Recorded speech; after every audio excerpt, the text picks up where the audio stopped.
All right. There was a really bad echo, so I just turned the other thing off. So Oh, gotcha. hopefully we can save this from here. Okay. Anyway, so, well, Judy, I'm so happy that you could join me today. It's so exciting because I never get to talk to anyone. The only person I know who does carnivore is my sister. So we really don't get to talk much to other people about it. I mean, and her husband, but you don't, you'll get an earful full from him. But if you want to talk to other girls who do carnivore, it's not that common. So Sure. excited to have you with me today. And so tell us your story. Like, why did you get started with carnivore, and how did you hear about it and everything? Sure. So, hey guys, I'm Judy from Nutrition with Judy. And this is actually my very first live on Instagram, and I'm super excited to be doing it with Grass-Fed Girl. So, a little bit about myself. I've been doing carnivore for about 9 months now, and prior to that, I was doing keto for about a year. And my kids still eat keto though, but so I've been doing carnivore for 9 months. And then prior to that, I was eating a very low-fat vegetarian diet with some fish for 12 years. And Wow. yes, I was, yeah. So yes, I was thin, but I was suffering with a lot of anxiety, a lot of depression that whole time. And then what happened was when I had my first child, I was diagnosed with severe postpartum depression, and I was forced to stop nursing because of the medication I had to take.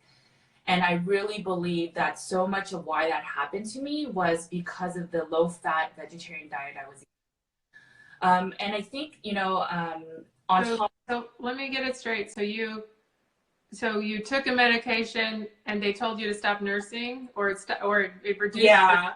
your flow, or Yeah, so what happened? No. So it was the medication. So I had to take more than just antidepressants. They put me, I think, on like antipsychotics for a little bit. I know it was bad. So, and you should not be taking that while you're breastfeeding. nursing.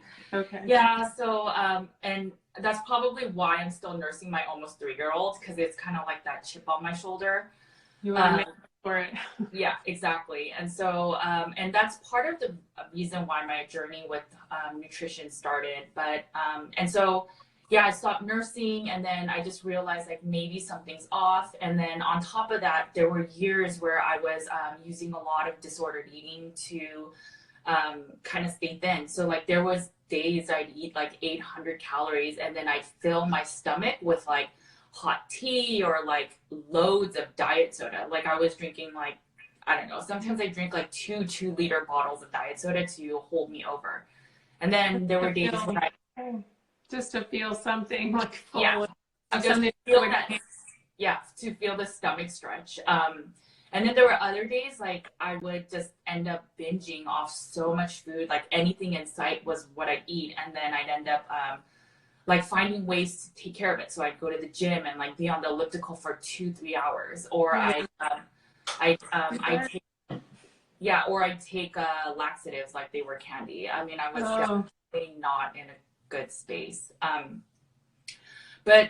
so keto for me, it worked a little bit, but I think it's the 20-gram allotment of carbohydrates, that little bit of sugar that still held me to my old habits. So like if I was super stressed or super tired, I'd end up going back to my old habits. So like one serving of nuts would become 2 and 3, and then I'd end up eating the whole container. And the jar of peanut butter is the best.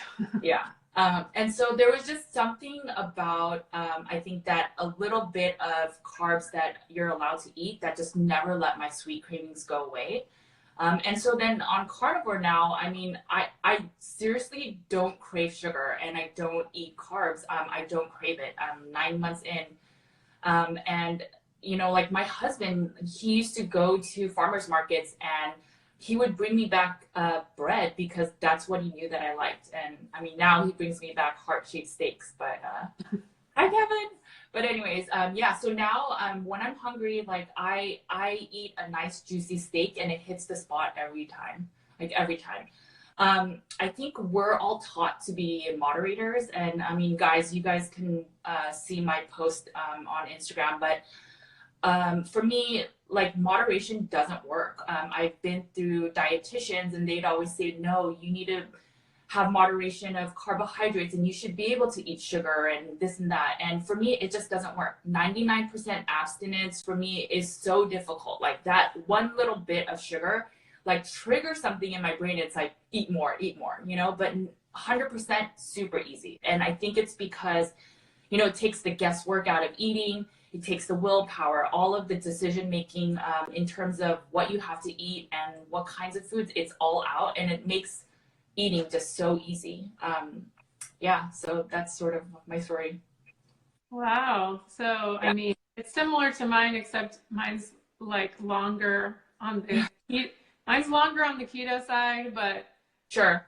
still with all the crazy eating before and so I was only a vegetarian for like a year, but then I got Hashimoto's Oh, okay. right away because I was eating soy like 3 times a day. I think that was the thing that did it for me. But and then but I was like the gym rat too, like because I used to be a personal trainer, so I was constantly trying to be thin enough to like look like a personal trainer, you know. And then but then when I got Hashimoto's, I was like bedridden, so I didn't know what was going on. But so a lot of similarities there, and the same thing with keto. I found like, I mean, I love the keto principles. I think it's much better, you know, than anything else, you know, that I had done before that. But the same kind of thing, like 1 square of dark chocolate would turn into a whole bar, and you know, 1/2 a cup of Brussels sprouts would turn into a sheet pan, you know, or I mean, any kind of thing that I could make seem yummy, I would, you know, eat a ton of it, you know. And the same thing with the peanut butter or the nut butter or, you know, any kind of treat. I couldn't just make it. I would have to eat the whole pan full, you know. Yeah.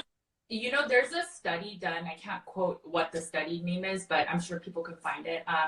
It's about rats. So like there's rats that were really hooked on like I think cocaine or I don't know what drug it was. But then when they were given a little bit of sugar, they would opt for the sugar over drugs. So I mean, there's just a highly addictive, you know, just stuff happens in your brain when you have that little bit of sugar and it triggers you. And so I think it's normal that, you know, people want sugar. And so I think that's why we do those things. It's not because we don't have willpower. It's not because we're not strong enough. I mean, it's just eventually people will break. Well, and also, I mean, I think combined with, you know, nutritional deficiencies and neurotransmitter problems, you know, then it's like a perfect storm of, so you're trying to feed something, but you don't know what it is. You just think you're a weak person, but really you're just crying out for nutrition. Yes, agree. So how did you get started with the NTA and all that? So I think once I started keto, I started getting super fascinated about how everything works, you know, like GMO and all that. And so I started looking into schooling and I was like, you know, I want to help people. I helped my parents. My mom reversed her type 2 diabetes. My dad's like, and we could talk about this more later, but you know, he got his gallbladder removed and he was eating low fat. He was asked to take statins. And the more I started researching, listening to all the lead people in keto and the high fat diets, I was like, how does everything work? And then I fell into NTA and you know, the more I researched it, I was like, I think I want to do this. I want to like learn and then be able to also give, you know, science-backed evidence of why this diet and this way of living is the right thing and not just based on, you know, all those studies that are just based off questionnaires, basically. Oh yeah. The epidemiology. Epidemiological. I know it, but I can't see it right now. It's just like to remember what you ate, you know, in the last 2 years. Like, oh yeah, well I ate 2 Big Macs, but I also smoked a pack of cigarettes and you know, that kind of study. But the thing is, I mean, I went to nutrition school too, and it's pretty similar to NTA in Berkeley at the Bauman College, and it is definitely not carnivore. So, Oh is, yeah, yeah. No, is no, it for sure. hard for you to, I mean, put together what you're learning? And because I mean, even in holistic nutrition school, I mean, more veggies is always better, right? Yes. And I mean, Yeah. so how do you put those two together in your brain? Sure. So, my lead teacher is one of the senior lead teachers at NTA. She's awesome. And, NTA practices is all about bio-individuality. So while they may recommend that people eat fruits and vegetables, they are all about, what's your ancestral diet, where's your genes and all that. And so I've talked to her. She knows that I eat a carnivore diet, and while she thinks it may be beneficial for me to eat vegetables, she said, you know what, at the end of the day, if it works for you, then it works for you. And they're very, very supportive. And so for me, it's, when they kind of talk about fruits and vegetables and they talk about the benefits of it, I kind of like just gloss over it. But in general, they've been very supportive. Their principles are I think they're more focused on high fat, low carb. And so it's worked out. I don't feel, maybe I don't, tell everybody I eat only meat, but in general, I think they're very supportive of it. You pick your battles or your audience. Yeah, exactly. I know. So that was kind of leads to one of our questions. Sure. We had a lot of questions from our readers and followers. There was one about the kind of like the hormone balance, and there's this idea, especially in AIP, kind of that you need all these veggies Sure. to detox your hormones, and you need all this cruciferous to detox your estrogen and that kind of stuff. What do you think about that? Yeah, so I actually asked my instructor about this because I was like, oh no, like, am I messing up my adrenals or my hormones by like not eating any carbs? And so, here are some of the facts, and then you guys can kind of deal with it. But so insulin is involved in thyroid hormone conversion. So for somebody with hypothyroidism, so if you don't have enough insulin, you may not be able to convert inactive thyroid hormone to active thyroid. So active thyroid hormone, so your T4 may not convert to T3, which can basically cause your metabolic rate to slow down. And this is because metabolic rate is stimulated by the thyroid hormone. So basically, low insulin may cause low T3, which can lead to low loss of energy and the hypothyroid symptoms. But does that mean that you should just eat carbs? Not necessarily. For instance, if you are insulin resistant and you're eating a standard diet, the standard American diet, you'll also have thyroid hormone dysfunction. Blood sugar dysfunction will negatively impact your hormone function. And so also the debate of what the normal ranges are for thyroid for T3 and T4 is based on your standard American diet. Personally, for me, my T3s have lessened ever since being on a low carb diet. But is my energy low? No. I mean, I am able to fast. I'm able to take care of kids, go to school, study at night. I mean, I'm able to do a lot of stuff, and while my T3 technically, yes, has lowered, I don't feel that low of energy. And so it really comes into play as maybe we don't need that much T3 if you're not eating a lot of carbs. So the point I really want to drive with this is, yes, if you eat a very low carb or no carb diet, your T3 may be low, but if you eat a lot of carbs, you may have thyroid dysfunction anyway. So I think it goes back to bio-individuality. I would say try the carnivore diet, do it as an elimination, see how you feel, wait a few months. Don't just be like, oh, see, like a week or two, I have low energy. Yeah, it's my hormones. Because part of it might just be that you're going through the adaptation period. I would maybe wait a month or two, and then if you really don't have energy, then I would try to incorporate like a sweet potato, see how you feel maybe for 3 days, and then maybe incorporate avocados.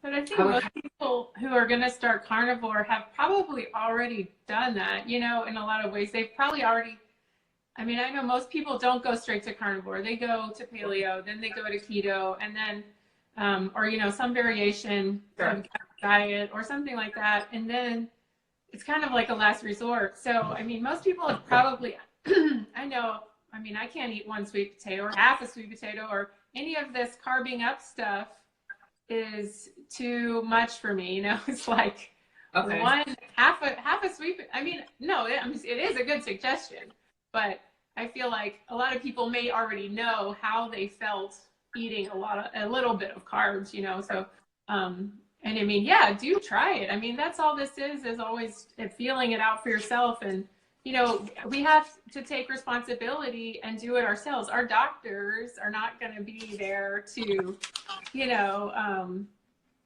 they're just about symptoms, and we're about prevention and finding what's right for you. So, I mean, and just don't be afraid. Like, you just have to try it. You're not going to, I mean, I would be more afraid to try a vegan or vegetarian diet than I would be to try carnivore, you know, because at least you're getting like nutrient dense foods every day. You're not just getting, you know, soy that's going to ruin your thyroid, or eating just carbs all day. That's going to make you crazy. So, yeah, I always say the baseline is, hey, you know, worst case, try carnivore, you hated it, you ate a little bit too much meat, and then, you know, and then just go back to how you felt before. But I mean, obviously there was something you felt that you wanted to change your diet. So I always say, give it a try. Worst case, you could go back to how you felt, eat what you used to eat. And what's the minimum time you think people should give it? I honestly think minimum is 30, but I would say a little bit more than that. So I don't know, like 2 months. And I mean, really, like, no cheating, no, like, just eating cheese and that's your, you know, your food for the day. I think it should be like a well-balanced carnivore diet. Yeah, I mean, I'd say it took me 2 weeks just to feel okay, and that was coming from keto. Like, I felt pretty bad at the beginning, and whenever I did keto, I never felt bad. I never got this because I was already kind of low carb anyway, and so I never got the keto flu. But when I did carnivore, oh boy, I did. Yeah, they say that when you go to almost zero carbs, that you can actually go through like another carnivore flu, because your kidneys may have been holding even some water that now carnivore won't. So you may feel even like a little bit more electrolyte deficiency. So you just got to be mindful of that. But yeah, I think it's common. Well, I think also I knew about the salt because my sister had gone carnivore before me. So okay, I didn't know that. I knew about the salt, but I don't think I took it seriously enough. I mean, and so I really had to ramp up my salt in order to, because I would get, it's funny because it's the same symptom I would get with when I first got Hashimoto's. It was this elbow pain. It's like I can't bend my elbow. And I get the same thing when I don't have enough salt. And so I'd get that, and I'm like, then I just start dumping it in my mouth. I can't drink salt water. It's so gross to me. Ugh. But I can put the salt right on my tongue. Your tongue. Yeah. They say that if you put it under your tongue, that it doesn't have to go through the whole digestive. It like goes straight into your blood. I'm not really sure all the scientific details, but if you put it under your tongue, it won't really feel as salty, and then it'll just be absorbed. You could do that too. I mean, I've heard that, and I just like the taste of it. So I have tried, but I like miss, you know, like it's hard to get that, you know. It is. All right. So, I mean, I know you started doing a lot of fasting.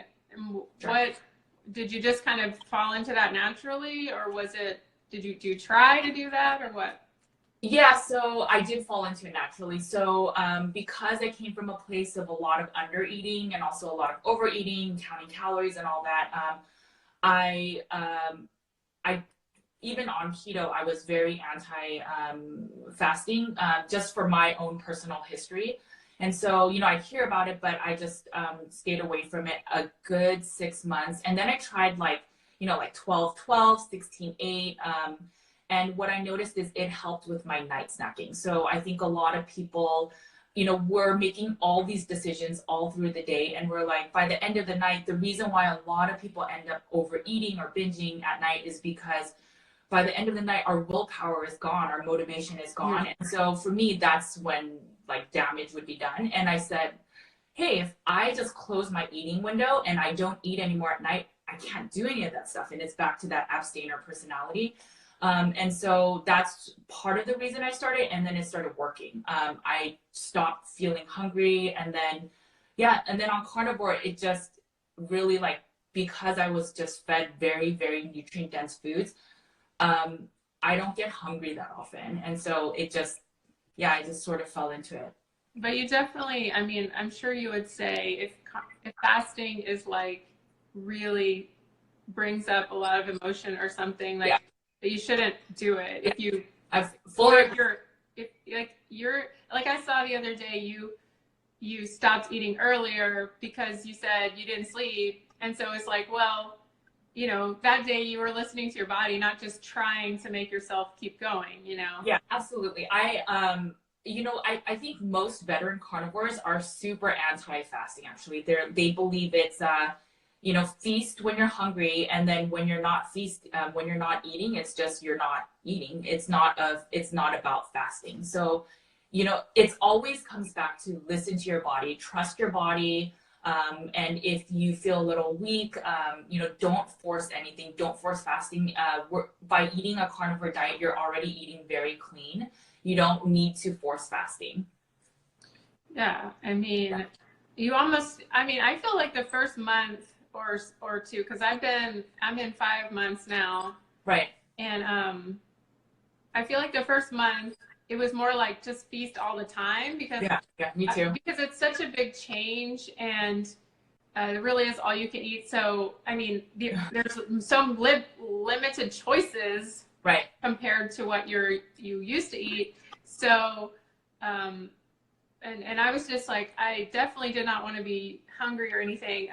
But then now it's starting to be to where I want to, and this has just started. Like I started doing 16/8. Okay. And that started to feel okay with me because I have a big history of starving myself and that kind of thing. So I definitely don't want, and we have a question here, what would be a manageable IF number? And I'd say 16/8. Yeah. For somebody who maybe doesn't want to do it. And you don't have to do it because, I mean, the thing with keto and carnivore, you're getting all those benefits. Exactly. You're getting all, you're stopping that ages thing. What's that? Autophagy. Yeah, well, autophagy, but there's this other thing called, it's like the glycation. You're not getting that from the sugar. I mean, there's just so many benefits already that you don't really have to do any extra, it's not like extra credit or something. And I think that sometimes people are just, well, if a little bit's good, like more is better. And I mean, I don't want them to get into that. And just because you see other people doing it, like that doesn't mean it's right for you. Like, yes, exactly. I mean, I think with women, we're very competitive too. And we think, oh, well, if she can go for 21 hours, I can go for 24 hours or, stuff like that. And it takes you back to that crazy town thinking, Yeah, I mean, I think one reason that a lot of people don't stay on carnivore is they undereat. So, I mean, just being fully candid, like sometimes I post my thing and I'm like, wow, people eat significantly less than me. Like I think I average about 1.5 to 2 pounds a day of meat. And I look at other people's and I'm like, I don't count calories at all now. And I'm just like, I think I eat so much more than other people. But I mean, on the carnivore diet, like you said, you do need to eat a lot of food. Because if you're not satiated, if you're not nourishing your body will then crave other things. And then you'll think, oh, this is, this diet's not for me. But you need to make sure and nourish your body and eat a lot. And not that was the thing for me. It was like, if I started, and the biggest thing is like, if you start craving something, I would think, well, this means I need to eat. I just need to be fuller or, because it's like, if you're thinking about chocolate or, peanut butter and chocolate is like my favorite thing. So if I'm thinking about that, then I know that I just need to eat another a hamburger patty or something, or a couple eggs or something like that, because I just, or sometimes I would even, if I eat liver, Okay. I get like super full, like really fast. Yeah. It's like, it's so, has so much stuff in it, so many vitamins and stuff. So, um, and then what do you think about like the difference between like the Sean Baker, you know, I mean, it doesn't seem like, maybe he does and he just doesn't say it, but he doesn't eat a lot of other foods besides. I mean, I know he does eat eggs, salmon, sometimes, you know, you see eggs more often, but just the ribeye over and over and over is just, I mean, do you think that there's things that we need to add in? Yeah, so you know, I did hear a podcast of his recently where he said, yeah, he was tinkering a little bit with adding salmon, and I think he said that prior to carnivore, he was eating like a dozen eggs on keto, and he doesn't eat too many eggs. He doesn't eat too much dairy either. It's like seriously just ribeyes, and I think there was another cut of meat I forget now, but you know, I think that works for him. But personally, for me, I think variety within the animal kingdom is important.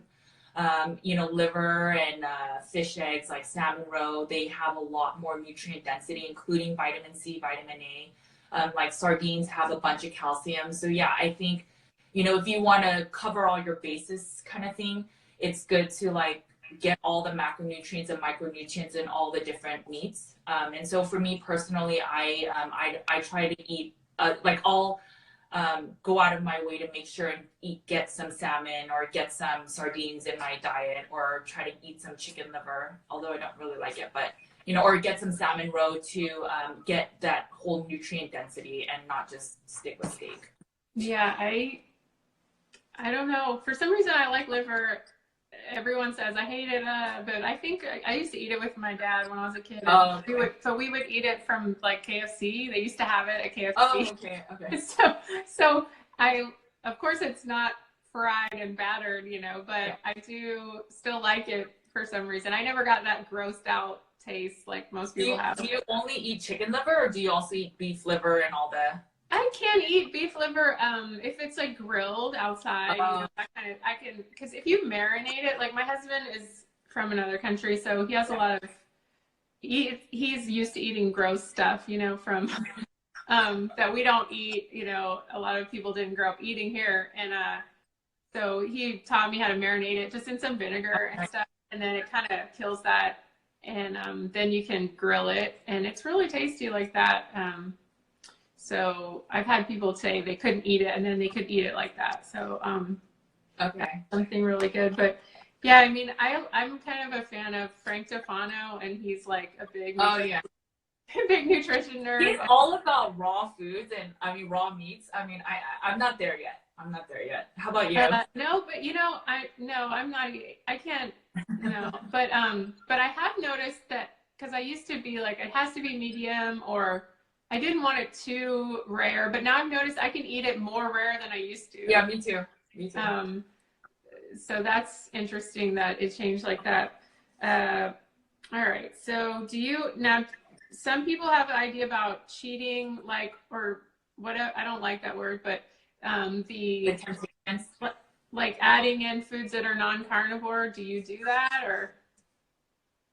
So no, I think for me, it's, I've worked best with, so when I first started, like I'd have a little bit of dark chocolate or maybe have nuts on the side. But again, it went back to that, sometimes the nuts became like, you know, multiple servings.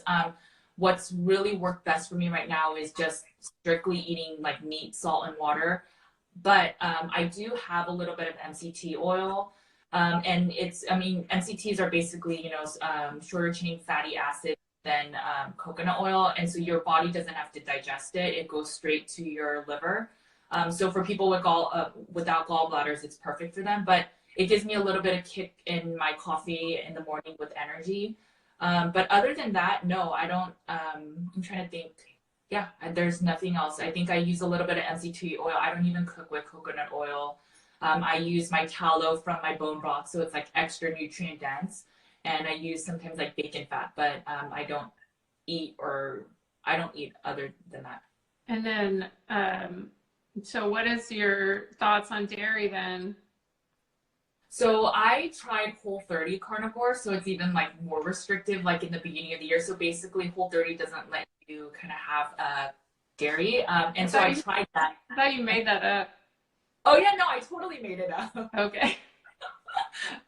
Yeah, so there is no Whole30 carnivore, but yeah. So basically, I just stopped dairy, and I basically didn't eat any meats that were processed that had any of those additives, or like I didn't have any meat that even if it's like sugar. Yeah, that had sugar. And I don't know if there was a huge difference, but I actually liked it. Like I felt even less bloat, and I don't know if it was the additives or the sugar or or the dairy, but I just stopped eating dairy for the most part. I'll have a little bit of grass-fed butter. A lot of people actually can't handle dairy, so if you feel the stomach ache, the tummy aches, the bloat, then dairy isn't good. Everyone gets extra mucus in their body from dairy, and a lot of our dairy is very processed, so obviously stick to raw cheeses and hard cheeses. There's less lactose, less sugar in it. But for me personally, right now I'm not eating dairy. But if it works for people, go ahead. I know a lot of people that transition to carnivore, they eat a lot of dairy. That's probably not the best. That's probably why people get constipation, is because they're eating too much dairy. And so, I noticed, like, at first I was really strict and I didn't eat. I always eat like Kerrygold butter, but oh yeah. But I didn't eat any cheese at all, like the first month or two. Oh, okay. And then because I started out in October of 2018, and then it came Christmas, and then I started like eating a little more cheese, because it was just really difficult with all these family things, and I only ate like one or two keto desserts over Christmas. Like I had like a cheesecake and then but like one serving, and sure. But I just kept feeling like I was getting more and more bloated and stuff. And then what happens to me is one slice of cheese will turn into, okay, I'm just eating cheese for this meal, and then I'll eat like a bag. My favorite thing is the mozzarella sticks. Like, oh, yeah. So I just like eat a bag of mozzarella sticks. Like, okay, this is not good. So then I went on a vacation in February, like the whole month. I mean, sure. I was away from home. And I got still like, it kind of continued from Christmas. And then I was like, okay, I mean, I didn't cheat otherwise, but I just had the cheese. Right. And I was just like, okay, this is not, so since I've been back home, I've been like, no cheese, and I feel like so much better. So, and I even made ghee so that I don't have to have so much butter. I know, like, if I'm always going to have butter. If I go to a steakhouse or something, I love to eat out. I mean, so if I go to a steakhouse, I'm going to have hollandaise. I'm going to have butter. Yeah. So if I just have it at home, if I don't have it at home, as much, that'll help. So, but I think, you got to be real, like. Yeah, no, absolutely. I mean, if I go out, I mean, I know that my steak might be cooked in bad oils. I know that there might be butter, and I mean, you got to bend a little bit. It's not perfect. I mean, yes, it's easier to eat at home for me now, but I mean, I'll still go to In-N-Out and just order like a bunch of patties, but because I mean, yeah, like I don't live in a box. I can't like just isolate myself, right? So do they charge you? We don't have that here, but do they charge you like a different? I mean, I used to live in California, but for just the pad, is it like $3 or no? So it depends on how you order it, and this is even the same at Chipotle. So like it's like an a la carte menu, and so I think it's 90 cents, something like that, for one patty. Oh, that's not. There are other restaurants. The price is very it's like slightly less, but In-N-Out's a great deal for if you're just ordering the patties. One time at Chipotle, I got just like a little tiny bowl of the barbacoa. It was like $3, and it was like enough for. And also, what you gotta remember, sometimes like if I'm with people, I'll just eat enough to where I can get home, and then I'll eat more later. Eat a full meal. I do the same. Like the other day, I went to Fleming's with my dad, and the steak was $34, and it was like this big. No. And I was like, this is because I didn't get the potatoes, I didn't get the salad. It's like such a ripoff, you know. And I then know. at home, I was like, I ate like a pound of ground beef because I was like, this is ridiculous. I can't. I'm starving, you know. Yeah, I do. We went to the Fleming's happy hour, and then they have like a burger. And so I asked them, just for the burger, and then the bacon was super sweet, so I didn't have it. And then yeah, same thing. I was so hungry that I basically had second dinner after. Yeah. Somebody's asking, do we get coffee or tea? Do you drink coffee or tea? You said you drink coffee with MCT oil. Yeah. So I drink coffee. I drink tea. I don't drink tea too much, but I just try to limit my coffee to one a day, and then the rest I'll try to drink water because, in school I learned that hydration is super, super important. And so, you don't want to drink too many diuretics that would affect your water intake and just your overall health. Yeah, I had such bad adrenal problems after my Hashimoto's.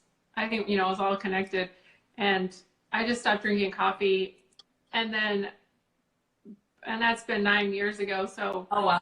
I still drink decaf.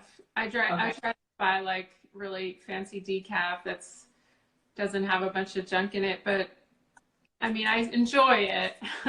But sure. But it's like, it's no big deal if I don't have it because I'm not addicted to it. So yeah. Let's see if there's sure. Go ahead. While you're looking for questions, Amber O'Hearn, she's like been carnivore for 10 years. So she tried to do an experiment of, okay, the only thing she's eating that's plant kingdom is still coffee. And so she tried periods of not having coffee, and there was like no difference in her overall feelings. So now she's back to drinking coffee. And so that's kind of like my justification of, okay, I could get coffee and it's cool. Yeah. So I really think if you need it, you need it. It's not that big of a deal. Yeah, I feel like because you're not eating a plant really. You're just like, it's like the essence of a plant kind of. Okay, let's see if there's some. And we can also go over some of the questions too if you want, the ones that you had sent over. I don't know if we answered everything, but. Yeah, I think there's all the. So what about seasonings? What do you think about seasonings? Sure. I primarily only use Himalayan pink salt. There's a lot of minerals in it, especially for electrolytes like the sodium, magnesium, potassium. I personally don't season, but you guys are welcome to if you like. I know in school that I learned, like for example, oregano is super important. It has a lot of healing powers. Like it's rich in antioxidants. It fights bacteria, could reduce viral infections, and it could possibly reduce inflammation. So if your body can handle it, if you don't feel bloat, you don't have stomach aches, then season all you want. I don't think there's a hard, fast rule for those things. I think if you haven't done, I've done AIP before, and so I think if you have an autoimmune disease, you really need to know if you're allergic or sensitive to nightshades or, sure. Which is tomatoes, eggplants, peppers. And, if you have arthritis or something like that, a lot of those people react to those. And I have eliminated those in the past and nothing happened. So, but some people, they cause them a lot of acne or joint pain or something like that. So I think everyone should figure that out before they, and this is a great time to try that out because you don't have to have a lot of seasonings. And I found that at first I really wanted more seasonings, and now I'm not caring about it as much. So and I used to eat more.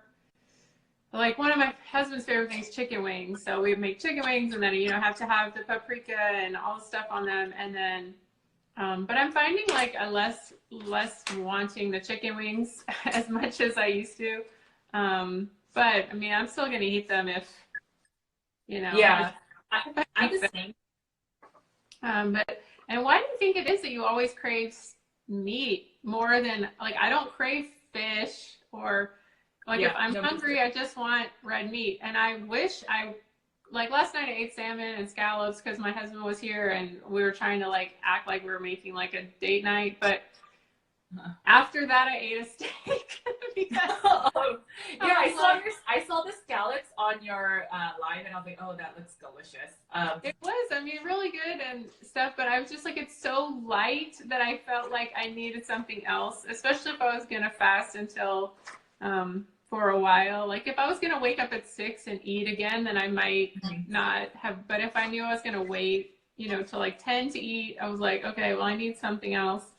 Um, yeah, I don't know why. Why is that we don't crave seafood or something? yeah, I I think it is a trend that most people that over time, maybe they ate a lot of chicken or pork, and then they end up just kind of going towards red meat. I'm not 100% certain about the science behind it, but there is a lot of nutrient density in meat. I think it's a perfect ratio of like protein and fat, and so that may be the reason. But I'm the same. I crave. We used to make spare ribs and chicken wings and all that, but I really just want beef in the end. Like, there's just something about it. It's just so delicious, and it's very nourishing too. I know. I mean, it's weird. So, I mean, I was like that before anyway. I mean, I love red meat more than anything else, or lamb. I mean, I like lamb too. So, what do you think about people always say you're going to get constipation from? I mean, you said a little bit about this, but Sure.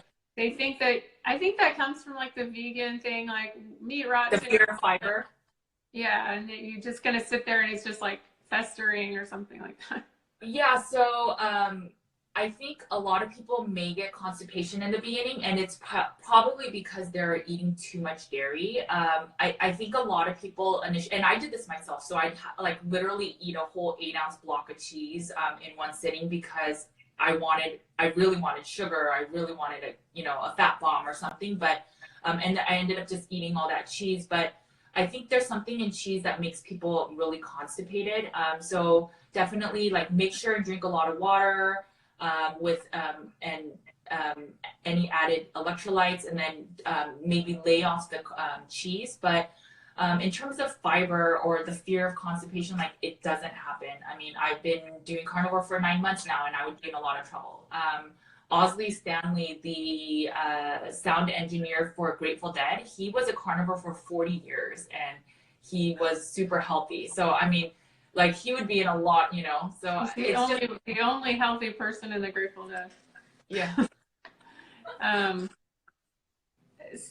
Yeah, I mean, I think that's just, I mean, it makes no sense. Like when our only food source for millions of years would have been, or 99% of it would have been meat, that Right. It would cause constipation. And I mean, I don't think people didn't have IBS and all this stuff that we have now. I mean, or it's very, very rare if they did have, something like that. I mean, I feel like a lot of that's due to like modern stress and all that kind of stuff.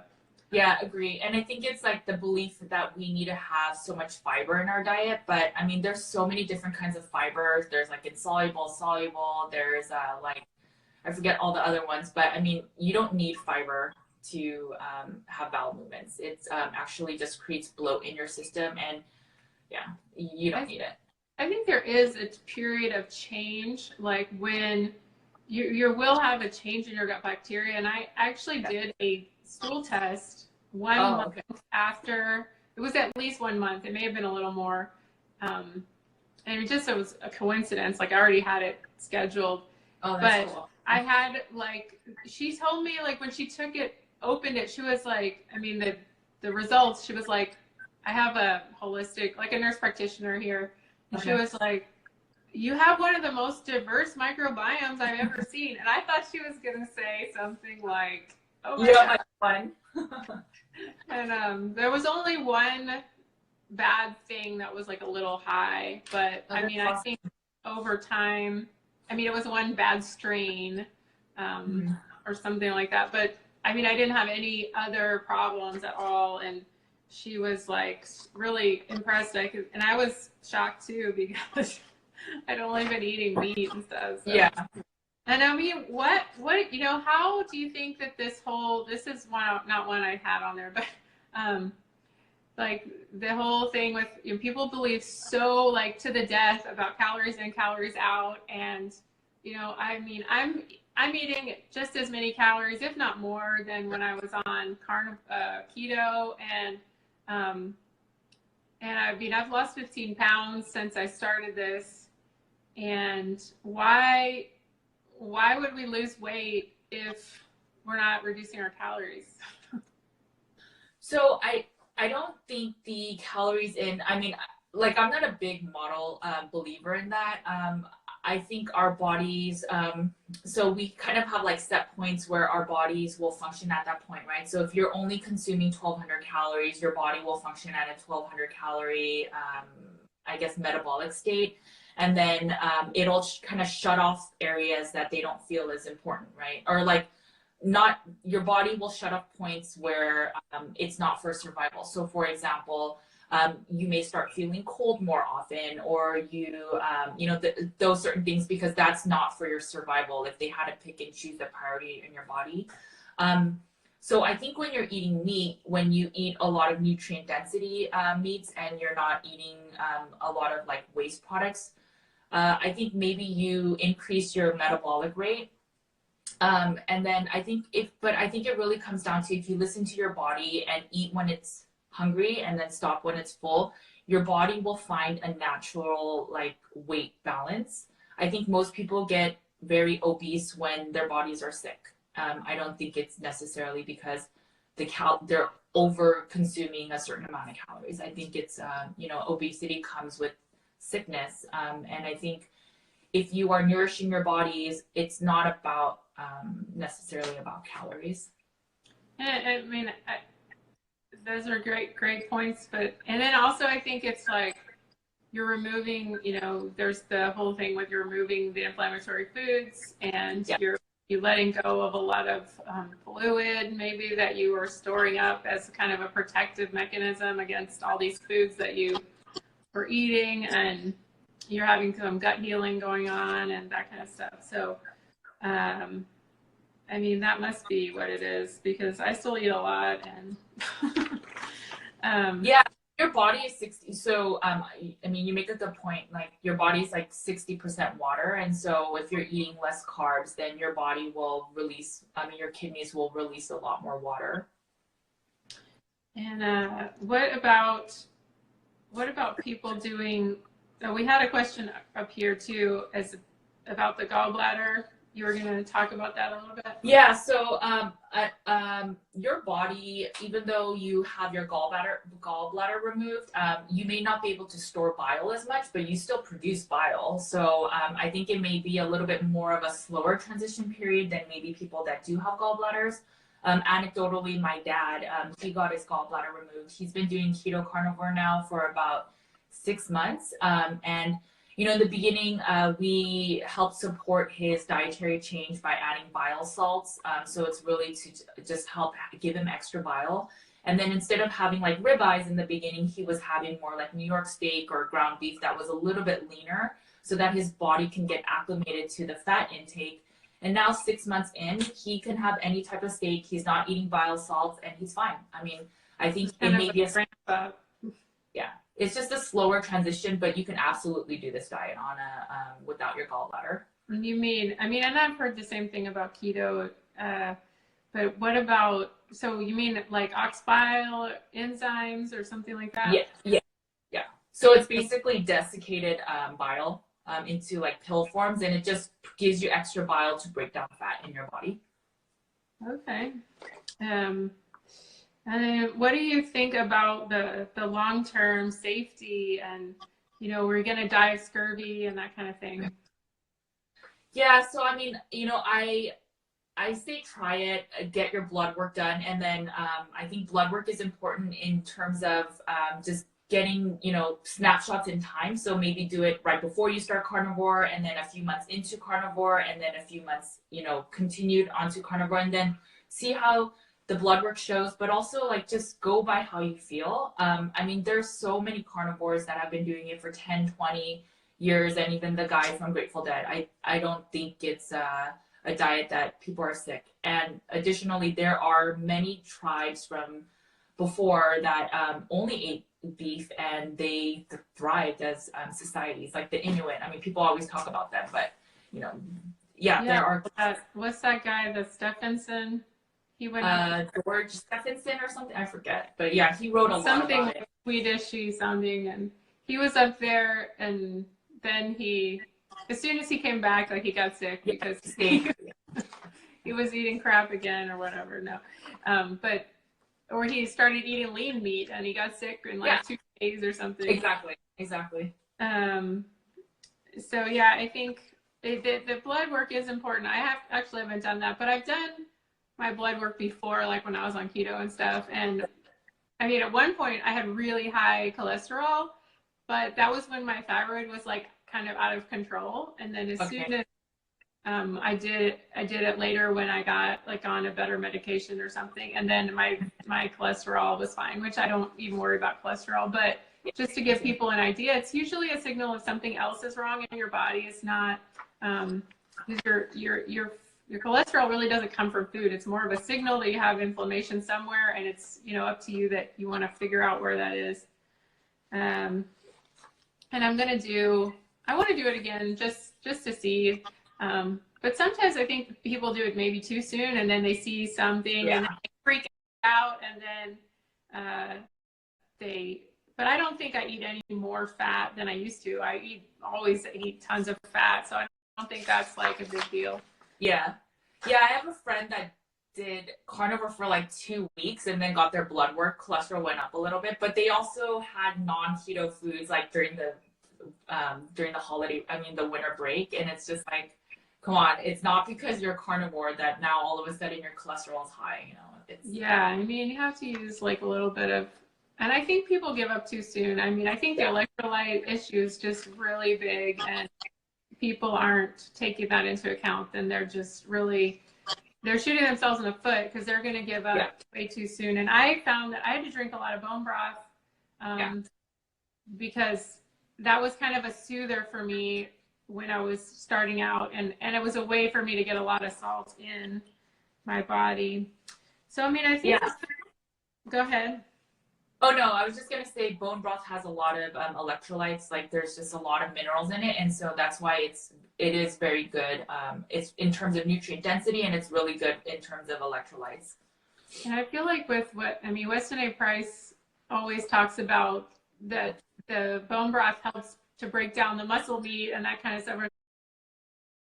Like it synthesizes it or something with the glycine, and so I think that is it always feels very soothing to me. So I think that's why I like it. What about alcohol? So I mean, as I mentioned, because I'm nursing my almost 3-year-old now, I don't drink alcohol right now, but so if it's like a histamine or a sulfite thing, there are filters that you could use for wine that can remove those.